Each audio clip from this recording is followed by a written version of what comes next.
आव नाही सुदामानं ते चोरून हरभरे खाल्ले होते म्हणून त्याला भीक मागावं लागलं, त्याला दरिद्र पत्कावर आलं. अरे पण त्याच्या मागचा इतिहास कोणाला माहितीये का? अर्धावट ज्ञानी काही देवाला नाव ठेवतात महाराज. म्हणून विचार करा, अरे भगवान श्रीकृष्णाचा आणि सुदामाचा विचार करा. विनाकारण दारिद्र्याने भोगावं लागलं. अरे देवा करता दारिद्र्य भोगावं लागलं सुदामाला. म्हणून ती उदाहरण सांगतो, गुरुवारी गुरुजी सांगत असतात आमचे. ज्या वेळेस भगवान श्रीकृष्णाच्या त्या द्वारकेमध्ये इकडे सुदामजी आले, सुदामजीचं ते पाद्य पूजा केली, दर्शन घेतलं आणि दर्शन घेतल्याच्या नंतर कुंकुम तिलक केलं आणि नंतर घळघळ डोळ्याला धारा लागल्या. कोणाच्या? सुदामजीच्या डोळ्याला धारा लागल्या. भगवान श्रीकृष्णाने विचारलं, अरे सुदामा, माझं तुझ्या आपलं एकमेकावर एवढं प्रेम आहे, मला बघितल्याच्या नंतर सुदामजी तुमच्या डोळ्याला धारा लागल्या. तुम्ही माझ्याकरता ते पोहे आणले, वहिनीनं अनेक घरचे पोहे एकत्रित करून माझ्याकरता पाठवले.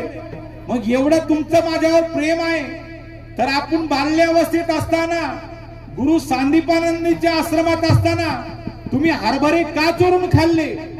असं म्हटल्याच्या नंतर सुदामजीच्या डोळ्याला धारा लागल्या. अरे कान्हा, आत्ता सांगतो, आयुष्य गेलं पण मी तुला सांगितलं नाही, पण आज विचारला सांगतो. अरे देवा, हरभरे मी काय विनाकारण ते चोरून खाल्ले नाही झाडावर रात्रीच्या वेळेस. म्हणजे तुम्ही म्हणताना माझ्यावर एवढं प्रेम आहे, मग हरभरे का खाल्ले? त्याचं उत्तर तुम्हाला आज देतो देवा. अहो, त्यावेळेस सगळे आपण गुरुबंधू झोपलो होतो. गाढ झोपेमध्ये चोरटे आले आणि चोरटे आपल्या आश्रमात आल्याच्या नंतर आपल्या गुरुमाईने आपल्या करता हरभऱ्याचे गाठोड ठेवलं होतं आणि ते मडक्यामध्ये ठेवलं. कारण की सकाळी माझे ज्यावेळेस हे विद्यार्थी जातील ना, ते काहीतरी 2 घास खातील. हरभरे ठेवले. पण त्या रात्री, त्या काळोख्या रात्रीमध्ये चोरटा आला आणि त्या चोरट्यानं त्या उतरंडीमध्ये हात घातला. हात घातल्याच्या नंतर त्याला वाटलं सोन्याचे मणी आहेत, सोन्याचे मणी असे या उद्देशानं ते मणी घेतले आणि तो कळस सुटला. पण आपल्या गुरुमाईनं सांगितलं, अरे माझ्या बालकाच्या मुखाचा तुम्ही घास चोरून नेता? अरे ते हरभरे आहेत, हरभरे. जर कोणी जर ते हरभरे खाईल तर त्याला आयुष्यभर दारिद्र्य भोगावं लागल. या बाबा, नाही का, दारिद्र्य भोगावं लागल. म्हणून हे फक्त मी ऐकलं होतं आणि त्या चोरट्याने ते हरभरे तसेच फेकून दिले, तिथून परत निघून गेला. गुरुमाईनं ते हरभरे घेतले आणि तसेच ठेवले. आणि आपण सकाळी उठल्याच्या नंतर वनात जात असताना ते हरभरे आपल्या जवळ दिले. का? बाळांनो, हे हरभरे खा. पण त्या गुरुमातेला माहिती नव्हतं की या हरभऱ्याच्या मागे आपण शाप दिलेला आहे. असं करून आपण वनामध्ये गेलो. धोधो पाऊस चालू झाला. तुम्ही भगवान श्रीकृष्ण दादा, अहो तुम्ही खालच्या फांदीवर होते, मी वरच्या फांदीवर होतो. मी ते हरभरे खात होतो. तुम्ही विचारलं, सुदामजी, गुरु मातेने जे हरभरे दिले ते आता माझ्याकडे द्या. मी तुम्हाला दिले नाही. तुम्ही विचारलं, मग तुमचे दात का कडकड वाजतात? तर मी तुम्हाला खोटं उत्तर दिलं. अरे भगवंत, अरे श्रीकृष्णा, ते थंडीमुळे, त्या पावसामुळे माझे दात कडकड करतात. पण त्यावेळेस ते हरभरे मी एकट्याने खाल्ले देवा, पण तुम्हाला दिले नाही का? मी विचार केला, आज जर मी हरभरे माझ्या भगवान श्रीकृष्णाला देतो तर माझा भगवान श्रीकृष्ण आयुष्यभर दारिद्र्य राहतो. म्हणून मी विचार केला, माझ्या भगवान श्रीकृष्णा करता हा सुदामजी आयुष्यभर दारिद्र्य राहायला तयार आहे. मी दारिद्र्य राहील, पण माझा भगवान श्रीकृष्ण राजाच झाला पाहिजे, या मागचा हा उद्देश. म्हणून ते हरभरे मी खाल्ले, या मागचं काहीच कारण नाही. एवढं सुदामजीचं प्रेम होतं भगवान श्रीकृष्णावर. आणि महाराज, भक्त देवाने का, देव भक्ता करता काय काय रूप धारण करत नाही. अहो, भगवान श्रीकृष्णाला रांगत असताना चोऱ्या केल्या, यात नवल नाही. पूज्यनी सदानंद गुरुजी हा दृष्टांत आवर्जून सांगायचे बरं का. तुमच्या कदाचित माहिती असेल, कोणाच्या माहिती नसेल. अरे भगवान श्रीकृष्णानं आपल्या भक्ताला भेटण्याकरते आतुर झाले होते. पण राधा ही भगवान श्रीकृष्णाचा आवडता भक्त नाही का. राधा आणि कृष्णाचं एकमेकाचं जीवापाड प्रेम, एकनिष्ठ भक्त राधा. आणि मग राधेचा आणि भगवान श्रीकृष्णाची भेट होत नव्हती, दर्शन होत नव्हतं. राधेच्या सासूनं सांगितलं, हे बघ राधे, परत त्या श्रीकृष्णाला भेटशील तर माझ्या इतकं वाईट नाही. आणि राधेला, त्या राधेच्या सासून त्या अंधाऱ्या कोठडीमध्ये टाकलं, बाहेर घराला कुलूप लावलं. आता राधा रात्रंदिवस भगवान श्रीकृष्णाचं ध्यान करायची. माझा कन्हैया कधी भेटल, माझा कन्हैया कधी भेटल. अरे भगवान श्रीकृष्णानं मागचा पुढचा विचार केला नाही दादा. भगवान श्रीकृष्णानं आता राधेला तर भेटायचं, काय करावं. त्या भगवंतानं एका स्त्रीचं रूप धारण केलं, सुंदर स्त्री, एका कासरणीचं रूप धारण केलं आणि त्या बांगड्या घेतल्या डोक्यावर आणि चौका चौकात जायचे भगवान श्रीकृष्ण, आरोळी ठोकायचे. बांगडी असं म्हटल्याच्या नंतर त्या चौका चौकात माय मावल्या जमायच्या. अरे भगवान श्रीकृष्णाचा तो आवाज आहे. त्या माता मावल्या चकित होत, बाप रे, दररोज तो कासार येतो, त्याचा आवाज काही वेगळा, आणि आजच्या या कासारणीचा आवाज अंतःकरणाचा ठाव घेणारा आवाज आहे. ज्या मायमाऊलीनं बांगड्या भरल्या ती फोडून पुन्हा भरायची. कासारीन बाई, अगं मला बांगडी भर. त्या भगवान श्रीकृष्णा त्या कासारणीनं ज्या माय माऊलीला, गवळणीला बांगडी भरायच्या उद्देशानं स्पर्श केला, त्या गवळणीला डायरेक्ट समाधीच लागत होती. काय त्या गवळणीचं भाग्य असेल. असं करता करता भगवान श्रीकृष्ण पुढच्या चौकात गेले. पुढे गेल्याच्या नंतर परत आरोळी ठोकली. बांगडी,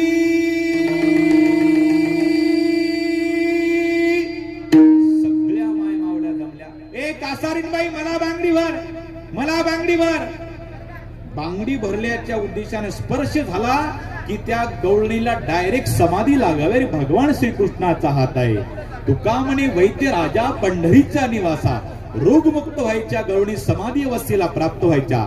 असं करत करत करत करत भगवान श्रीकृष्ण राधेच्या घरासमोर जो चौक होता तिथं गेले आणि आरोळी ठोकली. बांगडी असं म्हटल्याच्या नंतर राधेच्या सासूला, समोर सरकून घ्या समोर सरकून, सरका सरका समोर सरका, बोलू नका, फक्त समोर सरका. राधेच्या दारासमोर गेले. भगवान श्रीकृष्णाने परत आरोळी ठोकली. बांगडी. राधेच्या सासूला आवाज गेला आणि राधा घरात चलबिचल झाली. तिला आवाज काही ओळखीचा दिसतो मला. असं करता करता करता करता भगवान श्रीकृष्ण तिथे गेले आणि त्यावेळेस दिवस मावळायला आला होता. आणि मग राधेची सासू म्हणली, ए कासारीन बाई, इकडे का, मला बांगडी भर. आणि मग त्या कासारीने सांगितलं, म्हणजे भगवान श्रीकृष्ण, आत्याबाई, सासूबाई, एक काम करा आई साहेब, मी उद्या सकाळी पहिल्यांदा येतील, तुम्हाला बांगडी भरते, पण आता भरणार नाही. म्हणजे अहो तिकडे बघा दिवस मावळायला चाललाय आणि मी जर घरी जर उशिरा गेले तर माझी सासू पार खट्ट्याळ आहे.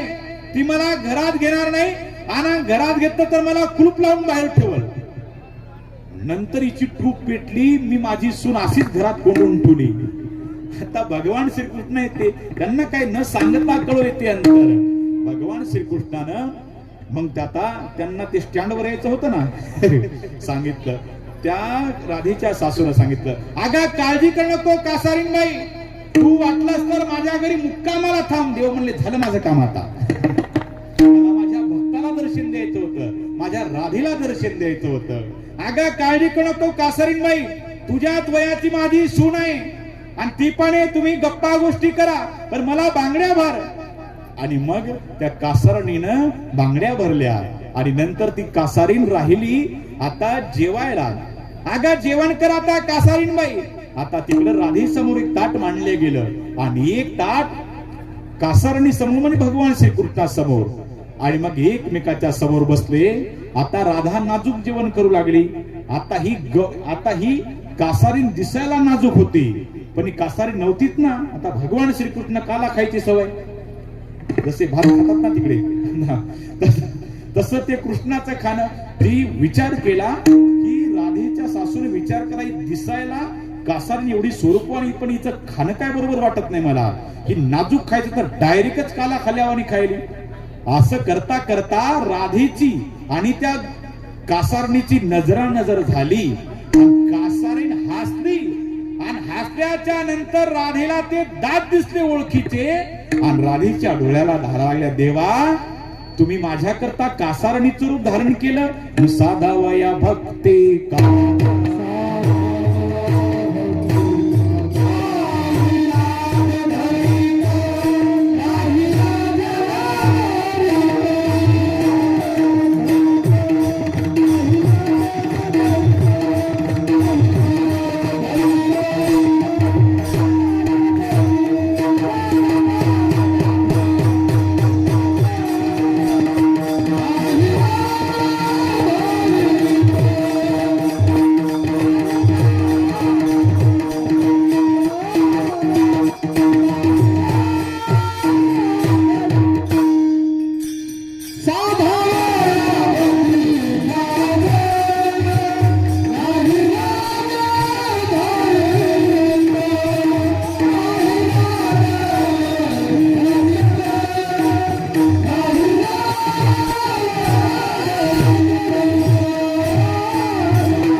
नाही लाज धरीत.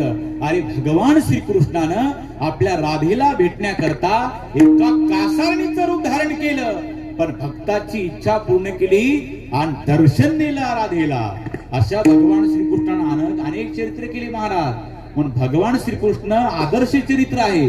पण भगवान श्रीकृष्णासन कोणी जर तिप्पट वागले ना, देव त्याचे बराबर कार्यक्रम, त्याचा ओकेच कार्यक्रम करायचे. आणि एकदा असंच झालं. आता भगवान श्रीकृष्ण कोणाच्या घरात जाऊन चोऱ्या करायचे, दही दूध आणायचे, मडके फोडायचे, माठ फोडायचे. पण एक गवळण अशी चतुर गवळण होती, तिने विचार केला. म्हातारी गवळण विचार की म्हणली, काय त्या श्रीकृष्णाला तुम्ही भेटा, ते चोऱ्या करता राजरोसपणे आणि तुम्ही त्याला देव म्हणता, मी त्याला पकडून देते.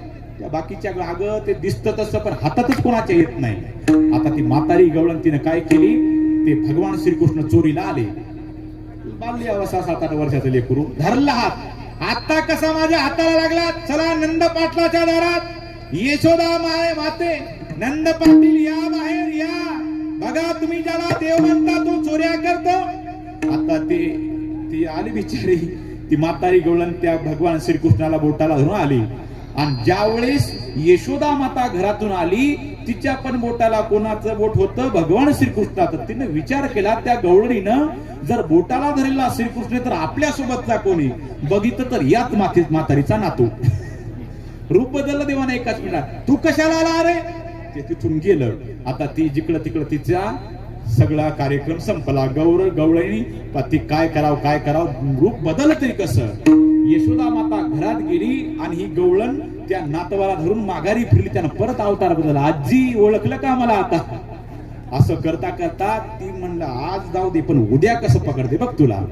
दुसऱ्या दिवशी परत त्याच गवळणीच्या घरी भगवान श्रीकृष्ण गेले. भगवान श्रीकृष्ण गेल्याच्या नंतर आता त्या गवळणीनं पकडलं. त्या गवळणीनं दुसऱ्या गवळणीनं पकडलं. पकडल्याच्या नंतर सांगितलं. आता तिनं काय केलं, त्याला पोत्यात टाकलं. पोत्यात टाकल्याच्या नंतर आता मागचा पुढचा विचारच केला नाही महाराज. बघा नंद पाटील, यशोदा माते, दारात या दारात. आता बघा मी कसा चोर मुद्दे मला सहित पकडलेला आहे. धन्यवाद. या मुद्दे मला सहित चोर पकडलेला आहे. या बाहेर गोकुळवासियांनो, या बाहेर. सगळं गोकुळ जमलं. आणि जसं त्या मायमौल नाही का शिदोरी सोडत, कुंकू हात कुंकू टाकतात, शिदोरी सोडतात, ते पोत्यात बांधलं होतं त्या श्रीकृष्णाला. बघा आता या पोत्यात मी त्याला पकडून आणलं. काल त्यानं रूप बदललं. मी म्हातारी होते पण त्याला काय वाटलं, मी त्याला पोत्यात पकडून आणलं. म्हणल्या त्याला आता सोडून बघा. यशोदा माता या समोर. यशोदा माता म्हणले, आजी एवढं चांगलं काय तुमच्याच हाताने उद्घाटन होते म्हणले. आणि जसं त्या म्हातारीनं ते पोत सोडलं, म्हातारीचं 90 वर्षाचं म्हातारं बाहेर निघलं. आणि 2 ठोके दिले म्हातारीला. म्हातारीची पार आईस्क्रीमच होऊन गेली. विठ्ठल विठ्ठल.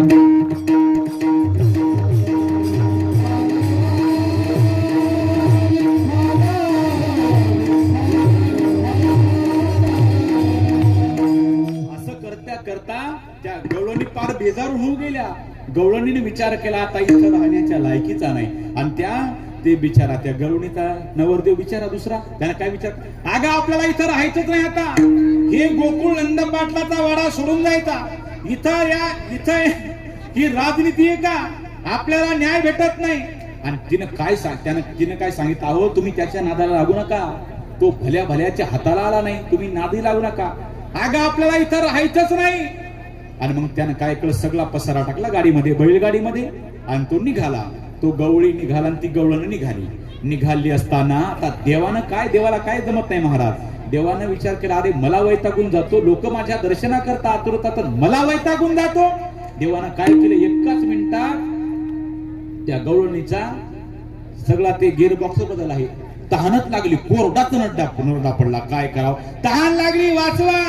तो बिचारा म्हणला, आता इथं तहान लागली, इथं विहीर नाही, काय नाही. आणि मग असंच तळ होतं बरं का, तळ्याकडे लक्ष गेलं, पण तळ्यातलं पाणी काढता येत नव्हतं. मग विहीर होती आणि त्या विहिरीत पायऱ्या असतात ना उतरण्याकरता. तो म्हणला, काळजी करू नको, तुला तहान लागली ना, मी पाणी आणतो. हा बिचारा त्या गवळणीचा पतिदेव गेला पाणी काढायला. हे पाणी काढायला गेलं, आत उतरलं, तसाच रूप धारण केलं भगवान श्रीकृष्णानं दुसरं, आणि ते पाणी घेतलं आणि त्या गवळणीजवळ आलं. पाणी तिनं पेलं आणि गाडीमध्ये बसल्याच्या नंतर यानं गाडी हाकली आणि ते तिचा खरा नवरा आला. अरे कुठं चाला, अरे थांब. असं करता करता ते पळत त्याच्या समोर आलं. समोर आल्याच्या नंतर दोघांची झटापट झाली. उतर खाली, तो म्हणतो उतर खाली. त्या दोघांच्या झटापट्टीत भगवान श्रीकृष्णानं तिसरं रूप धारण केलं, नवऱ्याचं तिसरं रूप धारण केलं, बसली गाडीवर आणि ती गाडी पुढे हाकू लागली. दोघांचे भांडण तिसऱ्याचा लाभ. असं करता करता ते बिचारा खरा नवरा बिचारा घाबरून गेला. काय करावं आता, तो गेला नंद पाटलाकडे. नंद पाटील, आता तुम्हीच काहीतरी करा, न्याय करा. ते तिघ आले, ती म्हणजे माझी बायको आहे, ते मला माझी बायको, सांगू का तुला. नंद पाटील काय म्हणले, हे बघा 12 हात खड्डा केलेला आहे, या खड्ड्याच्या पलीकड जो उडी मारून पलीकड जाईल त्याची बायको, ज्याची खरी बायको होती ती खालीच बसलं. ते म्हणला, बाबा मरण नको, बायको नको. आता असं करता करता त्या दोघांना एकाच मिनिटात उडी मारली आणि जी डोकं धरून बसलं होतं ना, त्याला नंद पाटील म्हणले, ओ न्या, तुमचं गिऱ्हाईक तुम्ही न्या, हे आमच्या मुलाचा प्रताप आहे, तुम्ही याच्या नादी लागू नका. असं करता करता यशोदा माता वैतागल्या.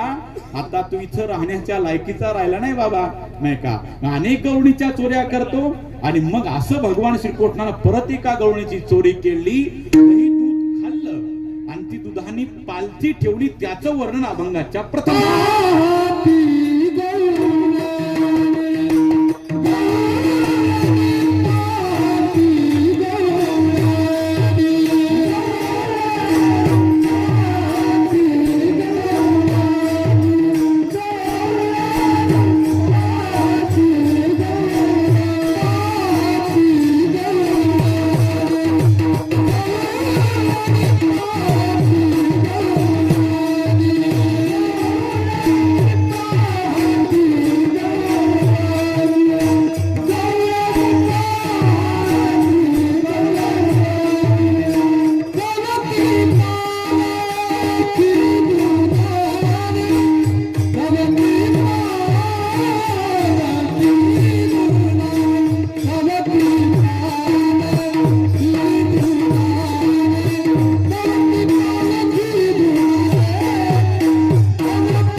गवळण सकाळी उठली आणि तिनं बघितलं दुधानी पालथी झालेली आणि तिनं आरोळी ठोकली.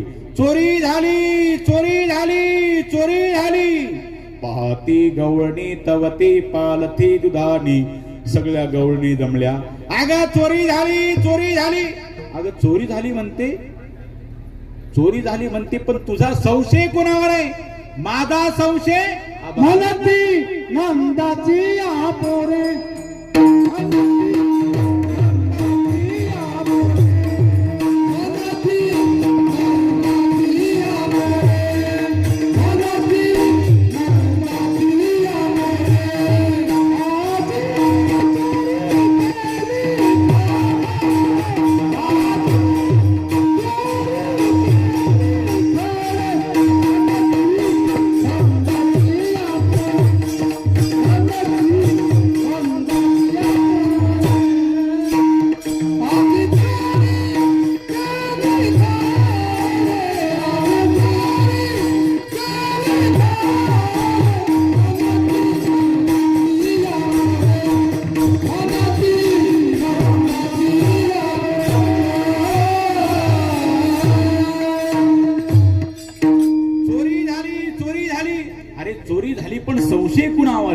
म्हणते नंदाची आपोरे आजी चोरी केली खरे. नंद पाटलाच्या मुलानं चोरी केली भगवान श्रीकृष्ण म्हणतात ना त्याला. अगं पण तू संशय घेते कशावरून? एक तुम्हाला उदाहरण पटवून देतो बरं का. एक बिचारी मारवाडी समाजातले शेठजी 1 महिना तीर्थयात्रेला गेले. घराला कुलूप किदारला सगळं लावलेलं आणि 1 महिना तीर्थयात्रेला गेले आणि तीर्थयात्रेवरून घरी आले तर घराला कुलूप लावलं होतं. कुलूप उघडलं, आतलं उघडलं, तिजोरी उघडली तर 2 लाख आणि पावशेर सोनं गायब होतं. विचार केला, गेले त्या पोलिसाकडे. चोरी झाली साहेब, चोरी झाली. कधी झाली माहित नाही साहेब, माहित नाही कधी झाली. 1 महिना आम्ही तीर्थयात्रेला गेलो होतो, पण तीर्थयात्रेहून आम्ही घरी आलो तर घराला कुलूप लावलेलं दिसलं. आम्ही उघडलं कुलूप, आतलं उघडलं, त्यातल्या आतलं उघडलं, तिजोरी बघितली तर 2 लाख गायब झाले, सोनं गायब झालं. मग काळजी करू नका, तुम्हाला आजच्या तुमचं सोनं मिळवून देतो. म्हणजे सांगितलं फौजदार साहेब, ती फाईल आणा 11 क्रमांकाची. हे बघा 11 क्रमांकाच्या फाईली मधलं हे 9व्या क्रमांकाचं चोरट आत्ता पकडून आणा. नंतर ते मारवाडी समाजाचे शेडजी चक्कीत झाले. साहेब अहो एवढ्या फाईली मांडल्या तुम्ही, त्यातली तुम्ही सांगता 11व्या क्रमांकाची आणा आणि त्यातलं 9व्या क्रमांकाचं चोरट पकडून आणा. तुम्ही कसा अंदाज लावला? अहो ऐका, बनावट चाब्या करून चोऱ्या करून परत कुलूप लावण्यात याच्यापेक्षा कोणीच करू शकत नाही हे काम. हे जसं कसं म्हणताना तुम्ही नंद पाटलाच्या श्रीकृष्णाने चोरी केली, चोरी केली, चोरी केली, कारण त्याच्याशिवाय कोणी करूच शकत नाही. तिसरं चरण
दुसरे यायशी नाही का, त्याच्याशिवाय हे काम कोणी करू शकत नाही. पण गवळी म्हणल्या काग तर ते तर वैकुंठात राहताना ग ते आलं कसं? आलं नाही ग, आणलं कोणी आणलं? देहूच्या तुकारामानं आणलं. सवी तुकया मेला तेने आगुना आणला. म्हणते नंदाची आपोरे आजी चोरी केली खरे. चोऱ्या अशा वाढत गेल्या आणि वाढता नाही का भगवान श्रीकृष्णाचा ते सगळ्या गोकुळानं सुळसुळा झाला चोरीच्या. मग आता मातेनं सांगितलं, यशोदा मातेनं, आता तू इथं राहण्याच्या लायकीचा राहिला नाही, उद्या जाई राणा सवे घेऊन गोधना. आणि तिथं गेल्याच्या नंतर बर का आता बरेच खेळ केले, हामामा, हुमरी, हुतुतू, सगळे क्रिकेट सगळे खेळ खेळले.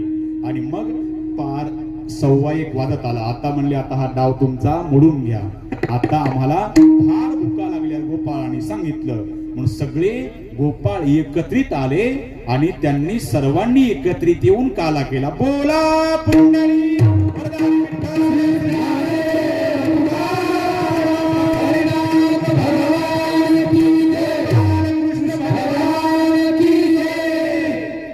आपलं काल्याचं कीर्तन संपलं. फक्त मी मोजून 5 ते 10 मिनिटं घेणार. का प्रत्येक कीर्तनात मी देशभक्ताविषयी बोलत असतो, त्याची आज गरज आहे. अरे आज आपली इथं कथा कीर्तन चालू आहेत, कारण की कुणाच्या तरी आईचा मुलगा देशभूमीवर लढत आहे, म्हणून आज इथे कथा कीर्तन चालू आहे. म्हणून आज खऱ्या अर्थानं आपले असं कोणी इथं कोणी आहेत का नाही देशभक्त फौजी आहेत का नाही कोणी कीर्तनात कोणी फौजी असते ना तर माझ्या समोर इथे येऊन इथं बसावं.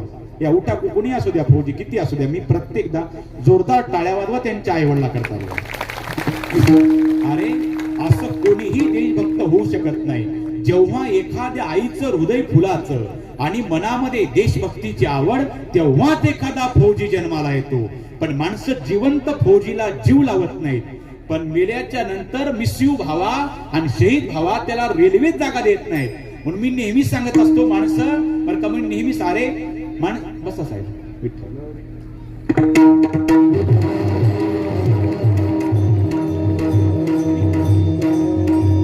नेहमी सांगत असता रे, तुम्ही एखाद्या वेळेला तुम्ही देवाच्या मंदिरासमोरून जाताना, एखाद्या वेळेला तुम्ही देवाच्या पाया पडला नाही तरी चालेल, पण एखादा जर फौजी समोरून आला ना तर त्याला शलूट मारल्याशिवाय राहू नका, हीच खरी भक्ती ठरत.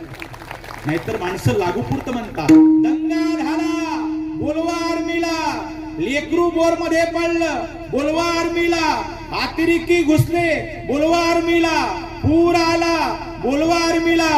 अरे मग 15 ऑगस्टला 26 जानेवारीला बोलवा ना एखाद्या इंडियन आर्मीला, त्याच्या आधार होद्या झेंडावंदन. खऱ्या अर्थाने तिरंगीची किंमत यांनाच आहे.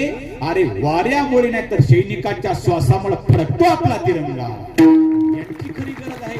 नाहीतर जगात काय पैसे कमवणारे माणसं जगात कमी नाहीत, पण इज्जतदार नोकरी फक्त फौजीचीच आहे. म्हणून मी नेहमी सांगत असतो, अरे जंगल में पेड़ तो बहुत है, जंगल में पेड़ तो बहुत है, लेकिन चंदन जैसा नहीं. अरे दुनिया में तो नौकरी बहुत है यार, लेकिन फौजी जैसी नहीं. सरकार नोकरी ती आहे. नाहीतर म्हणून आपल्या हिंदुस्थानामध्ये सर्व जर तुमच्या माझ्यासारखे गोपीचंदनवाले असतील तर कारगिलच्या सीमेवर वैऱ्याला कोण अडवणार. एक लक्षात ठेवा, आमच्या देशाच्या जवानाच्या खांद्यावर रात्रंदिवस बंदूक आहे, तुमचं माझं कपाळावरचं चंदन हे सुरक्षित आहे. आमच्या देशाच्या जवानाच्या खांद्यावरल्या जर बंदुका खाली आल्या, आपलं चंदन मिटलंच म्हणून समजा. म्हणून मऊ मेना हुनी पण कठीण वज्रासे भेदवायचे, दोन्हीची गरज आहे. ते तिकडं कार्य बजावत आहे. म्हणून आज आपल्या इथे कथा कीर्तन चालू आहे. ती घडलेली घटना सांगतो. एक 27 वर्षाचा जवान 2 महिन्यांच्या सुट्ट्या लागल्या, गावाकडे परतला. आई म्हणते, राजा 2 महिन्याच्या सुट्ट्या उरकल्या, राजा लग्न उरकून घे. तातडीनं जवळची नातलं घातली मुलगी बघून लग्नाचा कार्यक्रम आटोपला. दुसऱ्या दिवशी सत्यनारायणाची पूजा चालू आहे.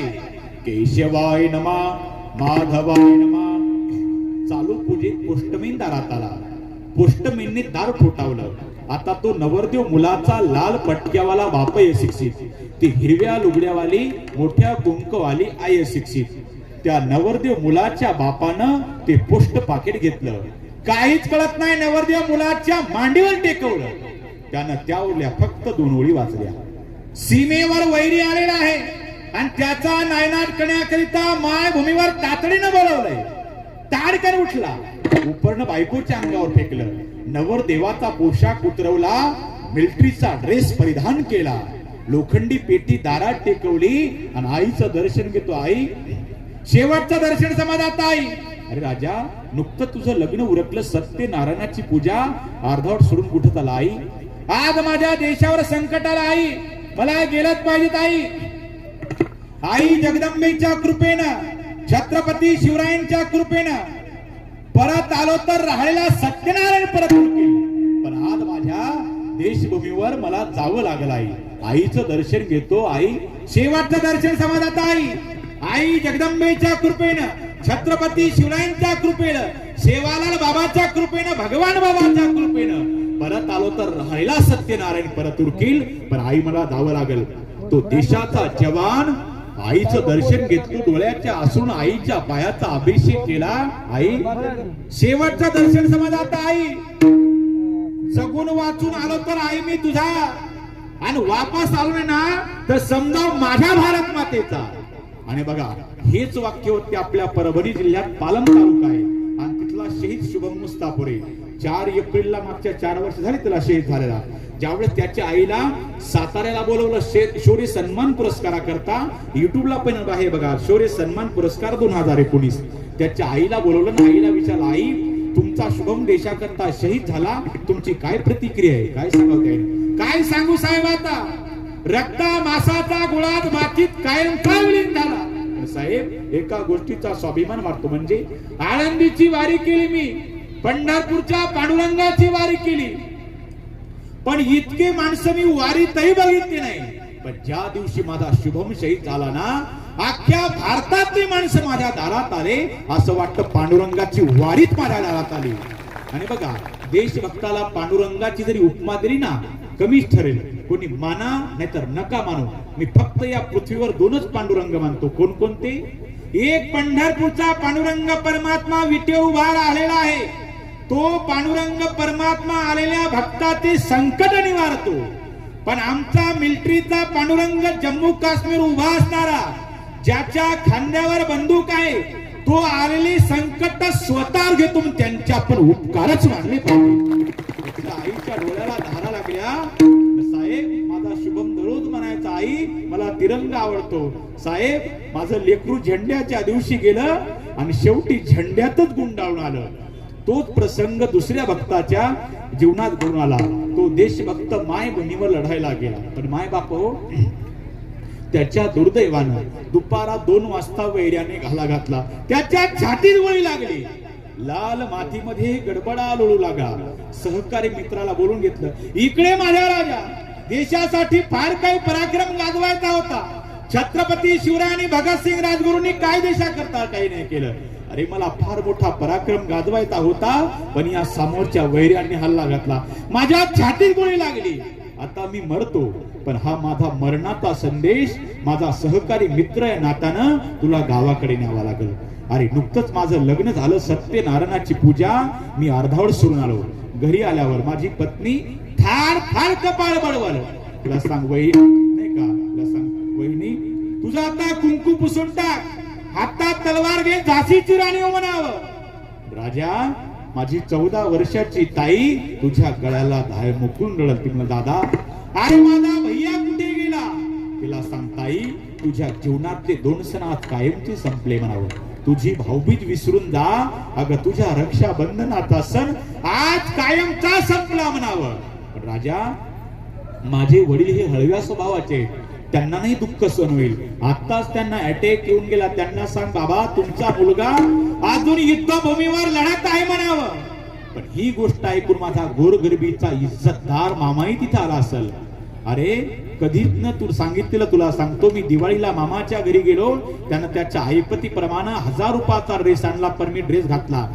मामाला म्हटलं मामा हा ड्रेस मी घालणार नाही, मग मला फौजीचा ड्रेस आणा, मला इंडियन आर्मी व्हायचंय. मामा माझा पुण्याला गेला, उसनी पासनी पैसे घेऊन त्यानं व्याजानं माझ्याकरता मिलिटरीचा ड्रेस शिवून आणला आणि कपडे अंगावर टाकले. घाल कपडे म्हणजे अरे कपडे घातल्याने कोणी इंडियन आर्मी होत नाही राजा. गरीब मामाची फजिती करतो का रे? पण एक लक्षात ठेव, या ड्रेसचं जीवनात एकदा तरी सार्थक कर, मग तुझा मामा तुला शिरूक ठोकल. त्याच दिवशी माझा स्वाभिमान जागा झाला, अंगामधलं रक्त सळसळू लागलं. मामाच्या हातात हात दिला, म्हणलो मामा भारत मातेची शपथ घेतो, एक दिवस तरी तुमचा भाचा इंडियन आर्मी होऊन दाखवल आणि तुमच्या सारख्या गरीब मामाला एक दिवस तरी शलूक ठोकायला लावल. त्याच्या डोळ्याला आज धारा लागल्या असतील. अरे एखाद्या झाडाचा खांब कवटाळून तो रडत असेल, त्याच्या हातात हा तिरंगा आणि हा मिलिटरीचा ड्रेस हातात दे म्हणाव मामा, अहो बघा काय तुमच्या भाच्यानं कर्तबगारी केली, अख्ख्या भारतातले लोक तुमच्या दारात आले. आणि सगळ्यात महत्वाचं तुला सांगतो, अरे माझी आई माझं स्वाभिमानाचं पात्र, अरे तिनं दुसऱ्याचे दोन्ही भांडे करावे, दुसऱ्याच्या कामाला जावं, मला भरतीला पैसा पुरवला, ती माझी आई रडून रडून तिच्या घशाला कोरड पडली असल, तिने कधीच विचार केला नाही कुणाची धुणी भांडी करायची. मला माझ्या आईनं पदवीधर केलं, त्या माझ्या आईच्या डोळ्याला धारा लागल्या असतील, त्या आईला सांग, अगं आई रडू नको आई, म्हणजे अगं तुझ्या पोटी आलेला हिरा आज देशाच्या कामी लागला म्हणावं. असा देशभक्त ज्या माऊलीच्या पोटी जन्माला आला, संत त्याला धन्यता देतात. आणि तो त्या लाल मातीमध्ये गडबडा लोळू लागला. त्यानं ती रक्तानं भिजलेली लाल माती घेतली, सहकारी मित्राला बोलून, इकडे माझ्या राजा, ती रक्तानं भिजलेली लाल माती घेतली, सहकारी मित्राच्या कपाळाला लावली. मायभूमीची शपथ आहे तुला, एका बैमानाचा फरशा पाळल्याशिवाय माघारी फिरू नको राजा.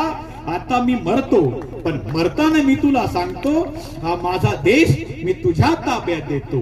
कर चले विको द्या हम फिदा जानो तन साथियो, अब तुम्हारे हवाले वतन साथियो. कर चले हम फिदा जानो तन साथियो, अब तुम्हारे हवाले वतन साथियो. दिल दिया रे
इथं आले त्यांच्या हात हार घालून मी सत्कार करतो. उभे राहा भाऊ. त्या जोरदार टाळ्या वाजवा, त्यांचे फोटो काढा.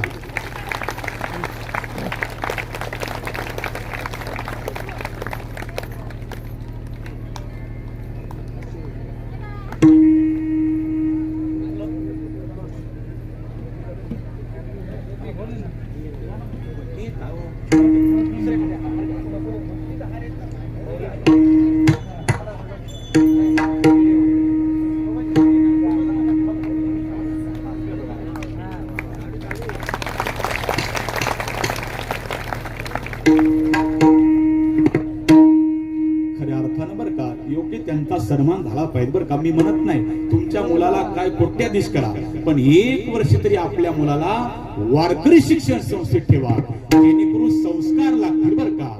आणि 1-2 महिने तरी आपल्या मुलाला एखाद्या मिलिटरी अकॅडमीत टाका, जेणेकरून आपल्या देशावरची त्याला निष्ठा कळेल. म्हणून संस्कार देतानाच आपल्या मुलाला तुम्ही असे द्या, अपने बच्चे को ए फॉर एप्पल नहीं, बी फॉर बॉल नहीं और सी फॉर कैट नहीं, तो अपने बच्चे को A for army, B for border और सी फॉर छत्रपति शिवाजी महाराज करायचे.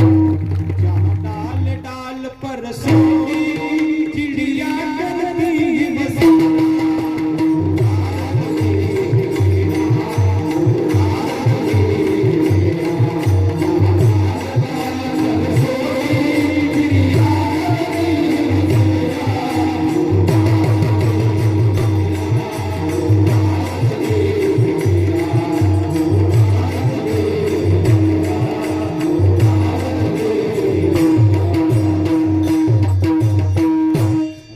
झालेली सेवा जगदीश्वरानंद बाबाच्या चरणावर नतमस्तक होतो बरं का. मी बघून निघाला खऱ्या अर्थानं माझं मी भाग्य समजतो बरं का. इथं जंगल बी मंग झालं बरं का. म्हणून एकदा बाबांसाठी एकदा त्यांना स्तुती आवडत नाही पण जोरदार अंतःकरणातून टाळ्या जाते.